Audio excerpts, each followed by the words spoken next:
Ya, di halaman 43 ini ya kita lanjutkan kembali.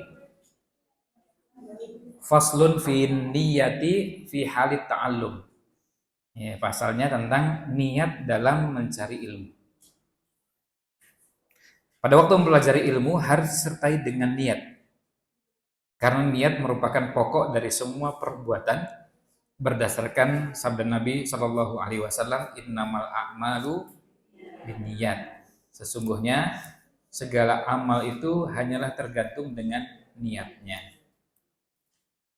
Nah, diriwayatkan pula dari hadis Rasulullah sallallahu alaihi wasallam, berapa banyak amalan yang berbentuk amalan dunia, kemudian karena niat yang baik berubah menjadi amalan-amalan akhirat, dan berapa banyak amalan yang berupa amalan akhirat kemudian berubah menjadi amalan dunia karena niatnya. Nah, khusus untuk yang redaksi yang kedua ini eh, perlu dicermati, dicetakkan kakinya. Saya belum menemukan hadis dengan lafaz seperti ini, akan tetapi kandungan maknanya sahih. Jadi akan lebih pas kalau seandainya itu kita katakan kalau itu perkataan ulama atau yang semakna dengan itu bisa, tapi bukan sabda Nabi Shallallahu Alaihi Wasallam.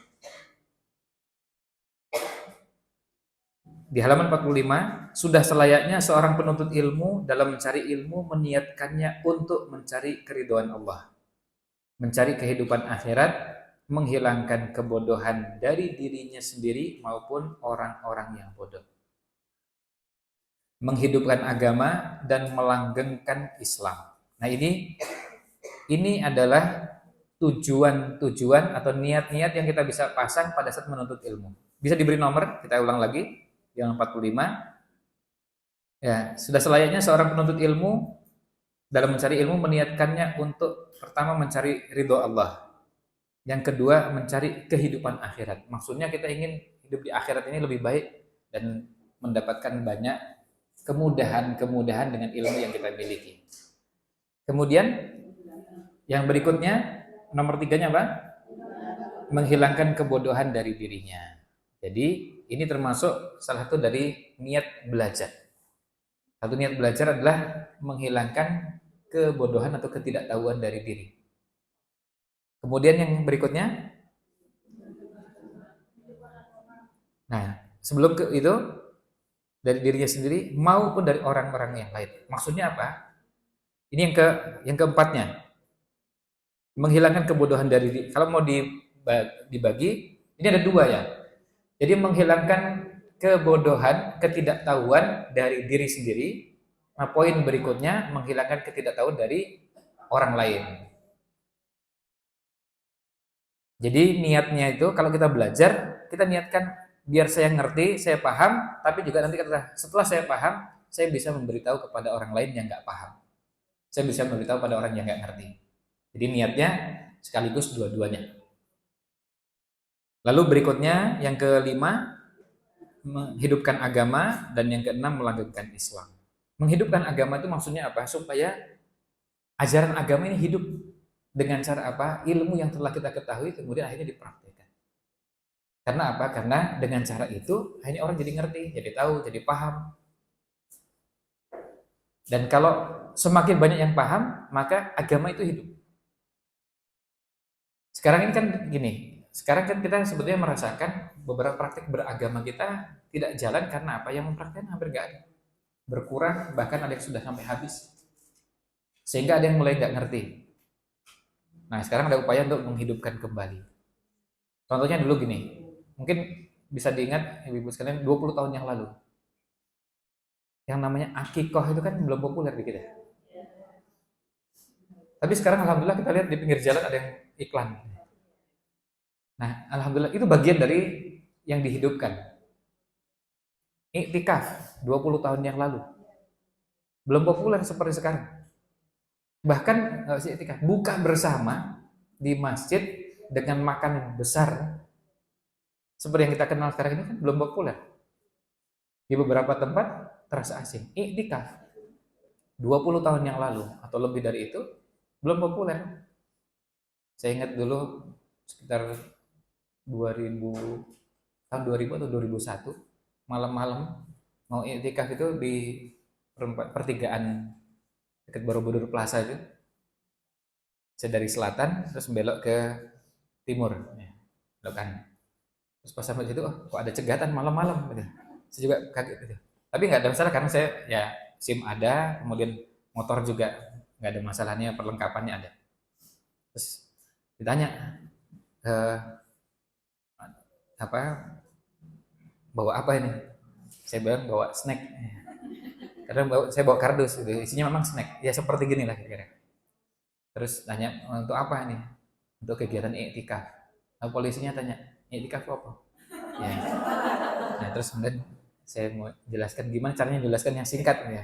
Karena kalau saya jelaskan di pengajian sudah sering gitu. Saya kan jelaskan yang singkat kalau pas di pinggir jalan yang gimana caranya bisa sesimpel mungkin. Nah, apa? Iya, karena yang ngantri juga banyak. Jadi, tapi apa?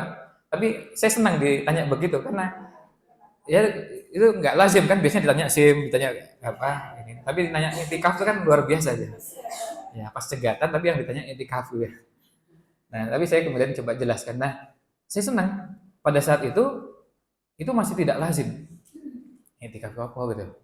Tapi alhamdulillah sekarang semakin populer di banyak tempat, orang sudah mulai biasa. Dulu masih ingat mungkin tahun 2000, 2001 kan belum ada di kampus yang ngadain buka puasa bersama dan makan besar, makan berat. Masjid kampus UGM belum ada. Masjid kampus UI belum ada. Masjid kampus UAD belum berdiri. Masih belum ada. Terus kemudian masjid kampus yang lain belum. Dan belum ada. Kita bikin iklan, kita bikin pengumuman, ngundang-ngundang orang supaya datang ke masjid. Dan kita umumkan bahwa pada tanggal sekian akan buka bersama dan terbuka untuk umum, disediakan hidangan. Kita mengumumkan waktu itu. Kalau sekarang nggak usah mengumumkan, orang sudah datang sendiri. Nah, tapi kan prosesnya kita ngalami itu. Tahun 2001, 2002 kita masih menjalani itu. Saya di rumah masak sampai 800 porsi, bisa sampai 1000, sampai di zaman itu. Itu masih karena masih belum lazim, belum biasa.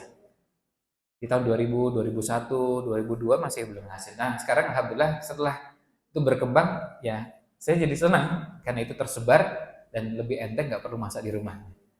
Ya, sudah banyak yang bisa masak, bahkan mungkin lebih terampil masak dari kami. Tapi intinya adalah bagaimana menghidupkan agama, itu maksudnya. Berikutnya, sebab kelanggengan Islam itu harus dilakukan dengan ilmu. Dan tidak sah kezuhudan dan ketakwaan yang didasari oleh kebodohan, artinya tanpa ilmu. Maka orang tidak bisa mengklaim zuhud, mengklaim takwa, mengklaim sabar, tapi nggak ada ilmunya. Kan bisa jadi orang mengatakan mengatakan sesuatu tapi memaknai salah. Misalnya malu. Malu kan dalam syariat ada bentuknya yang benar sesuai dengan syariat. Kalau ibu-ibu sekarang hadir di majelis begini, terus malu mengisi duduk kursi yang depan, lalu memilih kursi yang belakang, tanya kenapa Bu? Malu. Itu salah. Itu bukan malu dalam Islam. Itu nggak betul. Karena apa? Itu bukan sesuatu yang kita perlu malu sama orang lain. Kalau membuka aib atau tersingkap aurat itu malu. Betul. Tapi kalau hadir di majelis, kemudian mau duduk yang paling depan, malu. Itu bukan tempatnya. Itu bukan makna malu. Nah, kita dengan ilmu kita bisa menjelaskan itu pemaknaan malu yang salah. Karena malu yang benar itu bukan begitu. Kalau malu maksiat, malu berbuat dosa, malu berbuat kemungkaran, nah itu betul. Tapi malu melakukan ketaatan, oh bukan. Kalau ketaatan itu kita nggak boleh malu. Karena ketaatan ada dua, yang terang-terangan terlihat oleh orang lain dan yang tidak terlihat oleh orang lain. Kalau saya Jumatan pasti kelihatan. Kemudian kalau saya khutbah kan pasti kelihatan, karena nggak mungkin saya malu gitu. Wah ini mau khutbah, gimana caranya biar nggak usah kelihatan gitu. Saya di bawah mimbar gitu, kan nggak bisa. Itu bukan tempatnya. Memang harus kelihatan loh. Masuk khotib nggak kelihatan tuh gimana caranya? Kan susah deh. Sama juga dengan pengajian, ngisi pengajian tapi saya malu terus. Mejanya besar kan saya bisa dibawa sini. Saya pakai mic tetap suaranya sampai pada ibu-ibu sekalian. Ini nggak bisa, memang ya harus kelihatan. Tapi saya malu ya. Ya malu ada tempatnya, malu ada caranya yang benar. Maka dalam hal-hal tertentu, tampak terlihat di depan orang itu bukan sombong. Dan itu bukan bentuk dari nggak punya rasa malu. Oh bukan. Nabi Muhammad SAW terang-terangan khutbah di atas mimbar. Suaranya lantang sekali. Apa sombong? Oh enggak. Apa nggak punya rasa malu? Oh boleh, pemalu sekali. Tapi bukan itu makna malu yang benar. Nah, itu maknanya. Berikutnya, Asy-Syaikh Al-Imam yang mulia Al-Ustadz Burhanuddin, penulis kitab Al-Hidayah, melantunkan syair dari seorang ulama.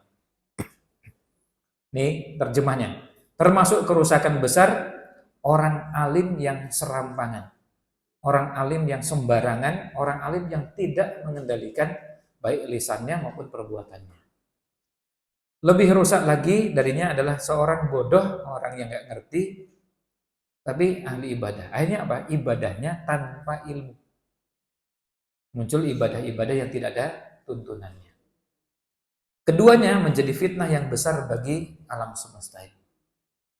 Yaitu orang yang menjadikan kedua orang itu sebagai panutan dalam urusan agama. Ini lebih parah lagi. Kalau yang bersangkutan dipakai untuk sendiri, itu sudah nggak benar.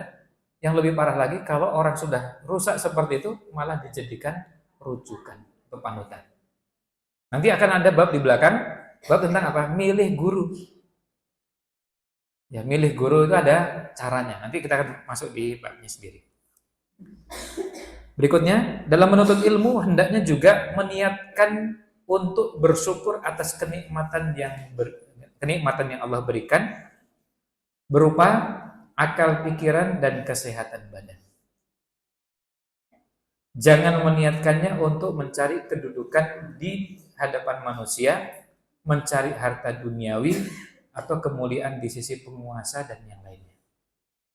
Jadi ini akal ini kan kalau Allah berikan pada kita harus diasah. Diasahnya dengan cara apa? Ya belajar. Makanya kalau orang yang rajin belajar biasanya cenderung jauh dari penyakit pikun. Karena apa? Otaknya sering terasah. Sampai kemudian kalau ada pesantren lansia, kenapa ada namanya olahraga akal? Olahraganya otak. Karena apa? Supaya terasah. Kalau kita dalam syariat sebetulnya sudah langsung dengan apa?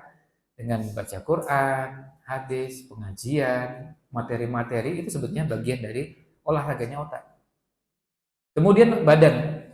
Dengan kita belajar, ada ibadah yang kita kerjakan. Hadir di majelis ini, udah otomatis ada anggota badan yang kita gerakkan. Kan ibu-ibu datang dari rumah masing-masing ke tempat ini, ada yang berjalan, ada yang naik motor. Sudah pasti bergerak, terus tambah lagi lantai 2 lagi. Kan jalan lagi. Terus setelah selesai tadi ada yang mau pas break tadi ada yang mau ke belakang ke jalan lagi. Nanti kembali lagi ke tempat duduk, ke majelis lagi. Setelah selesai majelis ini bisa jadi nanti ada yang nanti sore ikut lagi di majelis yang lain.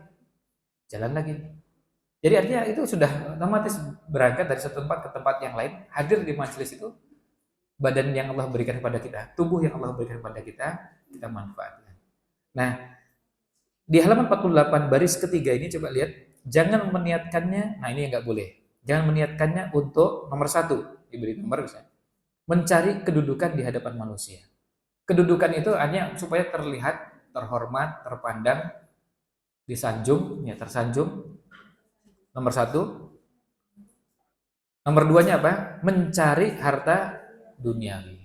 Jadi ilmu untuk ngejar harta, bukan. Justru harta yang kita miliki itu untuk cari ilmu. Maka kita dapati ada beberapa majelis kadang-kadang kita hadir pakai bayar. Bayar kadang-kadang bayarnya untuk perjalanan dari satu tempat ke tempat yang lain. Kadang-kadang bayarnya untuk biaya buku yang kita gunakan. Kadang-kadang untuk termasuk konsumsi, termasuk ini dan itu. Itu satu hal yang lumrah dan biasa. Maka kita nanti akan ada penjelasan di belakang bagaimana untuk cari ilmu itu perlu biaya. Dan bukan dibalik. Setelah punya ilmu malah justru ingin dapatkan biaya sebanyak-banyaknya, dapat uang sebanyak-banyaknya. Nah, ini yang perlu kita jaga dan itu sebabnya kenapa orang bisa rusak. Setelah punya ilmu, lalu kemudian ilmunya digunakan untuk mencari keuntungan dan materi sebanyak-banyaknya, Bukan untuk kepentingan agama, bukan untuk kepentingan Islam dan kaum muslimin, tapi untuk kepentingan pribadi, memperkaya diri. Maka bisa jadi rusak yang bersangkutannya karena niatnya sudah bergeser, dan itu biasanya akan mempengaruhi keberkahan ilmu yang diberikan. Maka kadang-kadang ada yang ceramah, padahal ilmunya mendalam, tapi orang tidak merasakan ada sentuhan yang sangat kuat yang menghujat dalam diri yang mendengarkan. Karena apa? Sudah Allah cabut keberkahan ilmu. Maka akhirnya yang didapatkan cuma apa? Cuma capek. Yang kedua, yang ketiga, kemuliaan di sisi penguasa. Nah, ini ingin dekat-dekat dengan penguasa supaya dapat fasilitas, dapat bantuan, dapat dukungan, dapat macam-macam. Ini orang-orang yang menghinakan ilmunya. Imam Bukhari pernah diminta begitu oleh penguasa. Imam Bukhari, kalau mau silakan Anda datang ke sini, hadir di majelis. Saya nggak mau merendahkan ilmu dengan cara saya datang ke majelis Anda, kemudian saya mengajarkan Anda. Kalau mau sini, datang sini. Artinya, saya nggak mau merendahkan ilmu agama yang saya miliki. Karena sama, kalau mau belajar kita sama semua. Kan di sini sama nih yang hadir. Kan bisa jadi yang hadir di sini status sosialnya beda-beda, tapi kalau sudah di majelis kita sama. Berikutnya, Muhammad bin Al-Hasan, masih di halaman 48 ya. Muhammad bin Hasan rahimahullah atau rahmatullahi alaihi. Kenapa alaihima untuk Muhammad dan Hasan? Mengatakan, seandainya seluruh manusia ini menjadi budakku, niscaya aku akan memerdekakan mereka dan aku berlepas dari perwalian mereka. Hal itu karena barang siapa yang telah merasakan kelezatan ilmu dan amal, maka dia hampir-hampir tidak menginginkan apa yang ada di sisi manusia.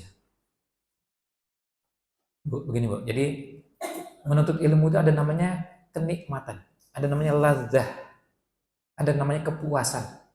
Yang itu seandainya dialami, dirasakan oleh para penguasa, mereka akan merebutnya dengan pedang mereka, dengan kekuasaan mereka. Cuma karena mereka nggak ngerti, akhirnya nggak ngerasa. Makanya kita mendapati ada orang kalau sudah sampai pada puncak menikmati ilmu, itu bisa berlama-lama duduk tekun, singkatannya dukun. Ya, duduk tekun. Ya, bisa berlama-lama. Kok bisa itu? Karena ada kenikmatan, ada kepuasan yang susah untuk diceritakan. Apa enaknya itu? Ya, seperti hari ini. Gimana caranya sampai orang tuh merasakan dengan dapat pengetahuan baru lagi, ada kenikmatan, dapat lagi. Akhirnya kemudian apa? Seperti orang haus itu. Akhirnya ketika dapat lagi, seperti saya juga haus, dapat minum lagi. Itu senang. Sedang ketika disediakan air minum dan saya bisa menikmati itu. Sama juga dengan ketika dapat ilmu, kemudian dapat lagi, maka orang bisa kuat bertahan lama karena apa? Ada kenikmatan. Yang itu kadang-kadang tidak dipahami oleh orang yang nggak belajar. Tahun lalu umroh, kemudian ketemu salah seorang kawan yang sedang menyelesaikan S3. Sekarang udah selesai. Tahun lalu baru menyelesaikan tulisannya. Karyanya itu, disertasinya, penelitian hadis, dan tebalnya segini Bu. Ya. Itu tebalnya 3 jilid. Ya, 3 jilid. Saya lupa 3.000 halaman apa ya? Berapa halaman? Pokoknya ribuan. Disertasi S3. Kemudian saya tanya, berapa lama sehari belajar? Kan ya beliau punya anak, ngantar anak, ya. Beliau juga punya istri. Kadang-kadang kalau pas keluar, kalau tinggal di sana kan ternak teri itu jadi kegiatan ya. Ngantar anak, ngantar istri kan jadi kegiatan karena nggak seperti di sini kan. Kalau di sini ibu biar bisa berangkat sendiri pakai motor, di sana nggak ada motor. Ya, akhirnya diantar. Nah beliau bilang katanya ya sehari saya belajar 11 jam. 11 jam itu diluangkan untuk belajar karena apa? Sisanya untuk istirahat, untuk ngantar anak, jemput, ngantar istri, juga jemput, kemudian pergi ke masjid, sholat. Nah, aktivitas ini juga harus dikerjakan. Sehari bisa belajarnya 11 jam. Dan orang bisa menikmati itu dalam waktu yang lama karena apa? Karena ada kenikmatan. Jadi 11 jam itu rasanya Sebenarnya rasanya kok cepat sekali. Bagi yang nggak menikmati belajar, wah itu lama sekali deh. Kan 11 jam. Udah dihitung belum jadi jam 8.30 sampai jam 3 itu berapa jam? Itu rasanya udah wah nggak karuan ya. Mau ngantuknya luar biasa. Ini bolak-balik ke kamar mandi, bolak-balik ngambil konsumsi, bolak-balik ngambil sampai warungnya hampir habis. Ini karena apa? Karena memang belum terbiasa. Tapi nanti kalau dengan mulai latihan begini, jadi hanya kita coba, oh ternyata bisa juga ya belajar 5 jam. Ya belajar sehari 5 jam ternyata bisa. 2 hari yang lalu ada santri saya tanya, Ustaz boleh nggak saya nggak mau belajar ikut saya, tapi mau belajar sendiri dengan caranya. Saya bilang silahkan, tapi saya izinkan dengan satu syarat. Kamu bisa belajar sehari minimal 5 jam. Kalau bisa, saya izinkan. Dan silahkan mulai praktikkan besok. Nanti selama 1 pekan lapor. Kalau boleh, kalau bisa saya izinkan. Tapi kalau nggak bisa, saya nggak izinkan. Artinya kalau nggak bisa, sehari meluangkan waktu 5 jam untuk belajar sendiri, duduk tekun, dan fokus untuk belajar, nggak nyambi-nyambi baru belajar buka HP, WA, wah itu nggak boleh dihitung ya. Ini buka HP-nya jangan dihitung. Itu misalnya saya baca begini, terus dan ini nggak dihitung 5 jam ini. Jangan-jangan bukanya 2 jam itu. Ya, buka lagi. Nah, betul-betul belajar. Nanti kan ngerasa ternyata wah, kurang itu 5 jam. Ya, kembali ke situ ya. Nah, kemudian lanjutannya Asy-Syaikh Al-Imam yang mulia Al-Ustaz Qiwamuddin Hamad ibnu Ibrahim ibnu Ismail As-Saffar Al-Ansari mendiktekan kepada kami sebuah syair dari Imam Abu Hanifah rahimahullah. Maknanya, barang siapa yang mencari ilmu untuk kehidupan akhirat, maka dia telah memperoleh karunia kebenaran. Duhai betapa rugi orang-orang yang mencarinya dengan tujuan mencari keutamaan dari para hamba. Ingin dipuji, dihormati, disanjung, ingin dapat jabatan, kedudukan. Ini orang yang hina. Kecuali jika dalam mencari kedudukan itu untuk tujuan amar ma'ruf dan nahi mungkar. Maksudnya saya ingin jadi pemimpin supaya bisa menegakkan amar ma'ruf nahi mungkar. Nah itu tujuannya mulia. Melaksanakan kebenaran dan menguatkan agama. Bukan untuk kepentingan dirinya sendiri dan hawa nafsunya. Maka hal itu diperbolehkan sebatas apa yang dengannya bisa menegakkan amar ma'ruf nahi mungkar. Maksudnya itu boleh dikejar, tapi tujuannya menegakkan kebenaran. Saya lihat ini kok berantakan, hancur, nggak karuan. Jadi udah hancur-hancuran, hukum dilabrak, hukum tebang pilih, kemudian korupsi di mana-mana, kemudian ada yang maju dan berpikir saya ingin maju dengan tujuan untuk menegakkan kebenaran. Boleh kan? Itu boleh. Itu dibenarkan. Loh, ini kan mencari jabatan iya, tapi untuk menegakkan kebenaran. Menegakkan yang bengkok ini. Nah, itu dibolehkan. Ya nggak usah diteruskan bahas ke 2024 ya. Berikutnya, sepantasnya bagi penuntut ilmu untuk memperhatikan hal tersebut. Sebab dalam menuntut ilmu, dia telah mengerahkan banyak pengorbanan. Maka jangan sampai tujuannya berpaling kepada dunia yang hina, tidak bernilai dan tidak kekal. Di sini dunia disifati dengan 3 hal. Apa itu? Pertama hina, yang kedua tidak ada nilainya, tidak bernilai, yang ketiga tidak kekal. Ini sifat dari dunia. Nah, kemudian yang berikutnya Nabi Shallallahu Alaihi Wasallam, nanti kita akan jelaskan nih hadisnya tidak sahih. Nabi SAW bersabda, berhati-hatilah terhadap dunia. Demi yang jiwa Muhammad berada di tangannya, dunia itu lebih menyihir daripada Harut dan Marut. Dia catatan kakinya, hadis ini mungkar. Hadis ini mungkar, maksudnya hadis mungkar itu berarti hadisnya tidak sahih. Jadi lalu dan tidak ada dasarnya. Ya, itu keterangan untuk hadisnya ya. Kemudian lanjutannya. Dalam sebuah syair disebutkan dunia itu lebih sedikit dari yang sedikit. Dia sangat sedikit sekali. Secuil ya. Atau kalau ada istilah lebih kecil daripada secuil, ya, ya lebih sedikit. Hanya sangat sedikit sekali. Ini kenapa muncul ungkapan ini? Karena yang dibandingkan adalah akhirat. Kan bandingannya cuma dua, dunia dengan akhirat. Dunia itu sedikit dan sedikitnya sangat sedikit sekali. Secuilnya betul-betul yang se ya. Iya, pokoknya yang kecil sekecil-kecilnya. Karena apa? Dibandingkan dengan akhirat. Bayangkan kalau di dunia ini misalnya orang bisa hidup sampai 60-70 tahun. Di akhirat bukan 10 kali lipatnya. Bukan 100 kali lipatnya. Dan bukan juga 1000 kali lipatnya. Kalau seandainya, ini kan meskipun ini jelas tidak benar. Kalau seandainya 1000 kali lipatnya, kan berarti kecil sekali. Kalau dunia itu seperseribunya, akhirat itu 1000 kali lipatnya dunia, itu sedikit sekali. Itu kalau seandainya akhirat 1000 kali lipatnya. Sementara akhirat juga bukan 1000 kali lipatnya kan. Bukan 10.000, bukan 100.000, bukan ya pokoknya banyak sekali. Maka berarti sedikit dari yang sedikit, jadi sedikit sekali. Kemudian orang yang merindukannya lebih hina daripada orang yang hina. Hanya merindukan dunia, cinta dunia, haus dengan dunia, rakus dengan dunia. Itu lebih hina daripada orang yang hina. Dunia adalah sihir yang memulihkan dan membutakan sekelompok orang.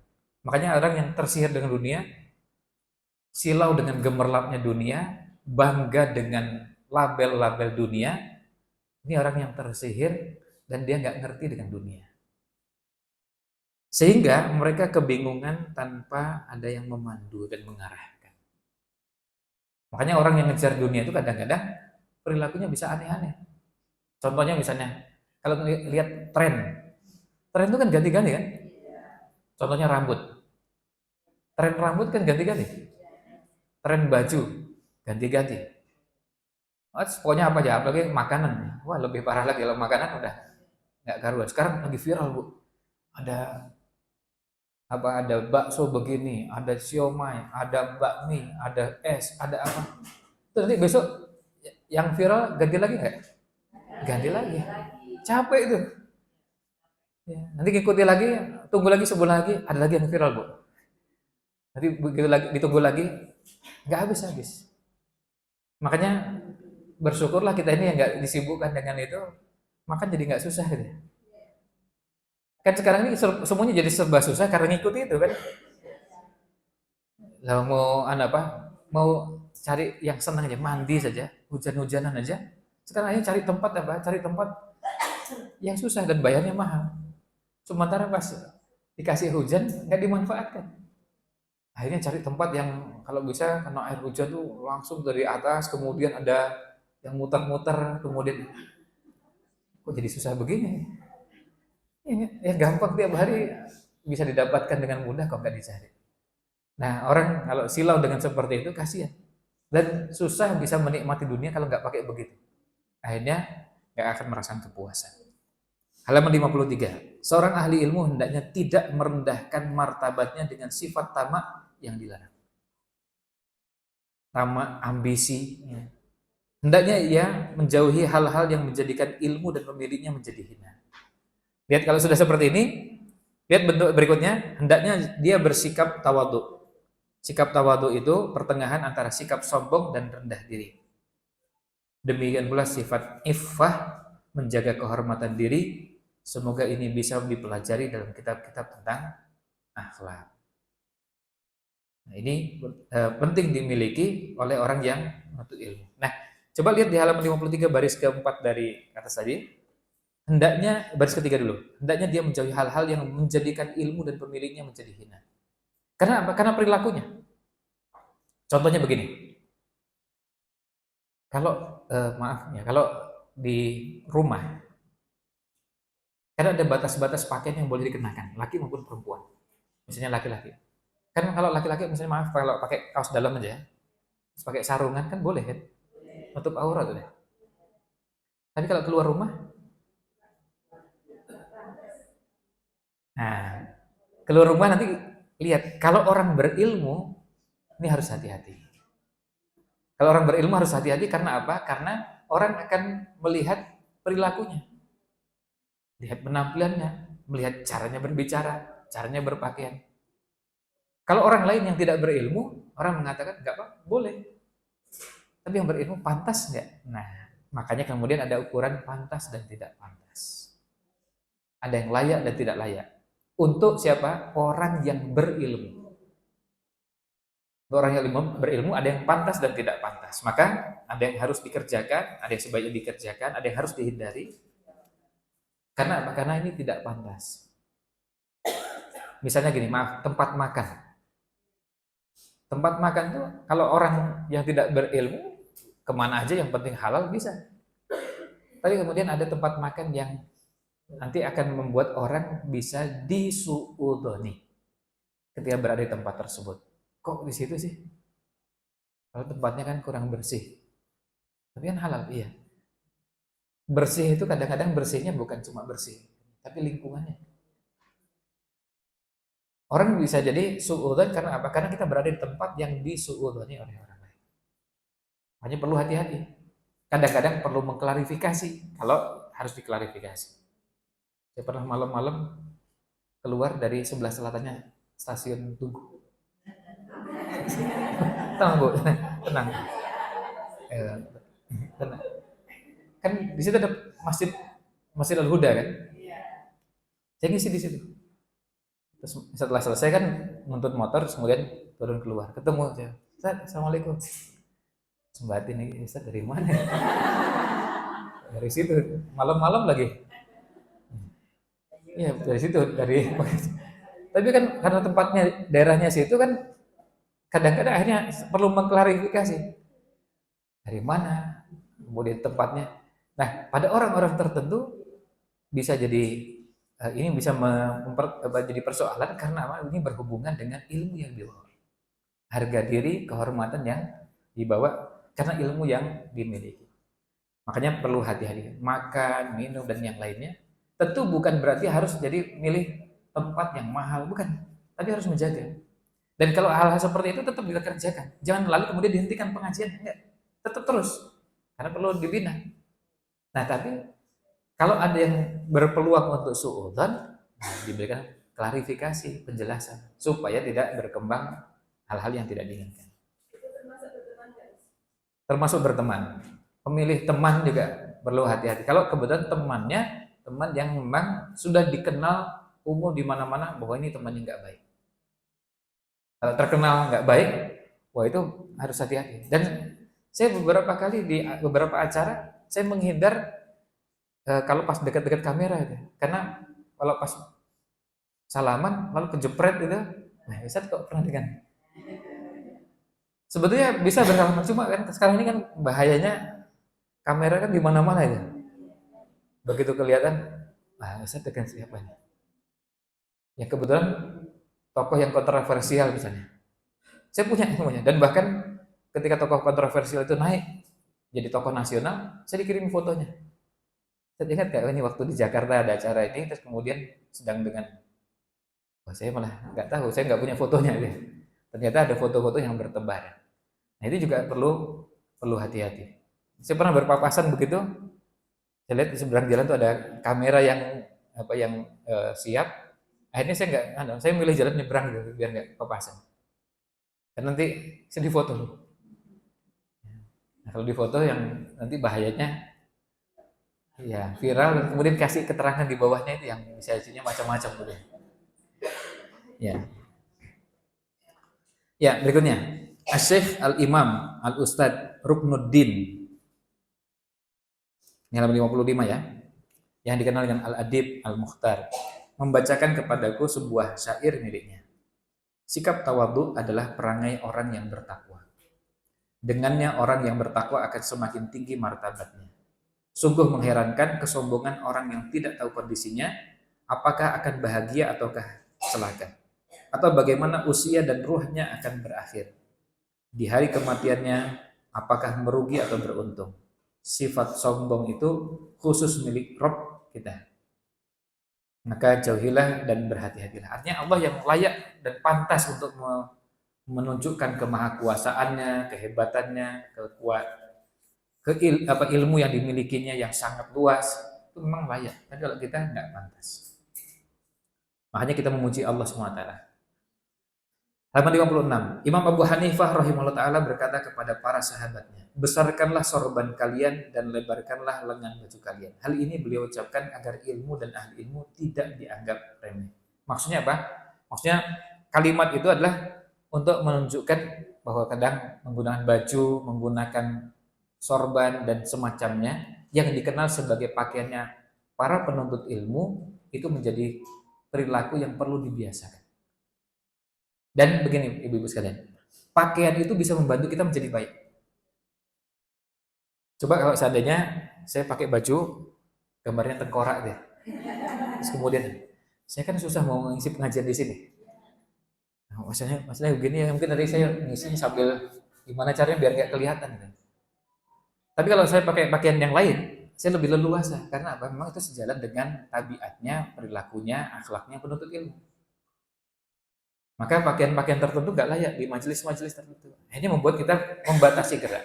Maka pakaian yang kita kenakan juga membantu kita untuk berproses menjadi orang baik. Berikutnya di halaman 57, hendaknya penuntut ilmu mempelajari kitab Al-Wasiyah yang ditulis oleh Imam Abu Hanifah untuk Yusuf bin Khalid As-Samti. Saat kepulangannya kepada keluarganya, hendaknya kitab ini bisa dipelajari oleh orang yang sedang menuntut ilmu. Jadi ini sarannya untuk dipelajari lalu diajarkan. Kemudian di halaman 58, Ustadz kami yang mulia Asy-Syaikh Al-Imam Burhanuddin Ali bin Abu Bakar, semoga Allah menyucikan ruhnya, memerintahkanku agar menulis buku tersebut ketika aku pulang ke negeriku. Maka aku pun menulisnya. Seorang guru dan mufti juga harus memiliki kitab Al-Wasiyah tersebut.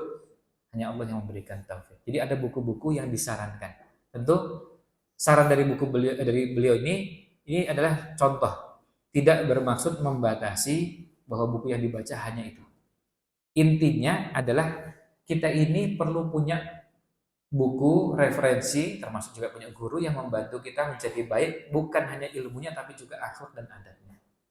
Karena apa? Karena tidak cukup kita ini punya wawasan yang luas, pengetahuan yang mendalam, tapi juga perlu punya akhlak yang baik, adab yang baik.